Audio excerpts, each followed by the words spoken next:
लेकर भी समाज में क्या कुछ भ्रांतियां हैं।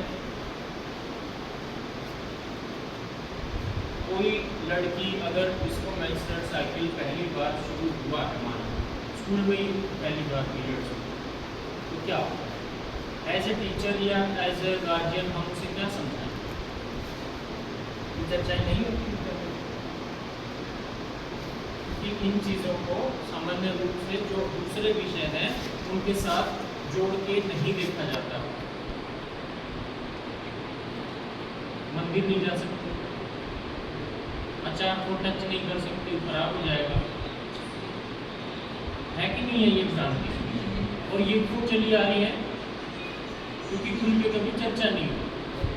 उन्होंने अपनी माँओं से सीखा, माँओं ने अपनी सास से, माताओं से, और ऐसे ये ट्रेडिशन चलते आ रहे हैं। और पढ़े लिखा होने के नाते जब तक हम इस पे क्वेश्चंस नहीं करेंगे, ये नहीं पूछेंगे कि क्या इसका कोई साइंटिफिक लॉजिक भी है, तब तक ये धारणाएं नहीं बदलेंगी।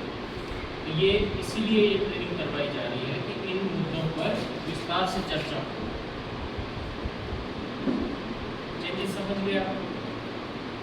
डॉक्टरल एडमिशन का मेल्स में खासतौर पे वो भी चर्चा नहीं करते, वो भी अकेले अकेले खेलते रहते हैं, ना कहीं से गाइडेंस लेते, दोस्तों में डिस्कस करते हैं।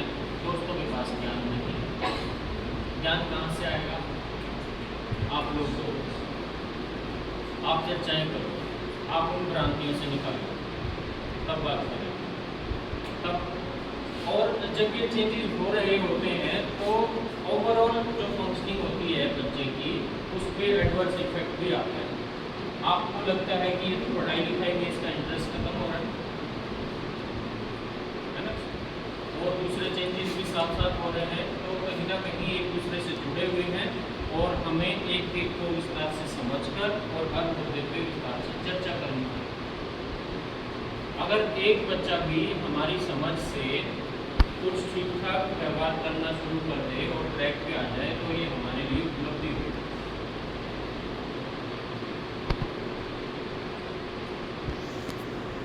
एक केस स्टडी भी आप लोगों ने पढ़ी होगी, जो पुराने साथी हैं उन्होंने केस स्टडी पढ़ी होगी कि स्कूल में रास्ते में जा रहे हैं दो बच्चे, कोई भी उनके नाम आप मान लो, रामू शामू, और रामू शामू से कहता है, ये जो अभी हमने डिस्कस किया ना, इसी से रिलेटेड है कि मेरे पिताजी मुझे शेर कहते हैं और तेरी मम्मी तुझे स्वीट बॉय कहती है।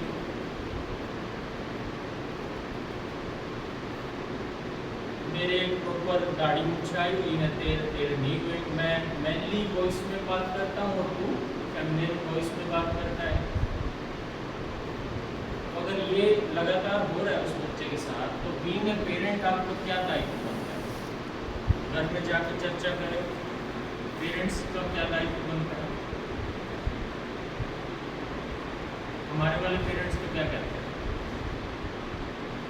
और बात करना, मैं देखूँ कंफ्यूज रहा हूँ,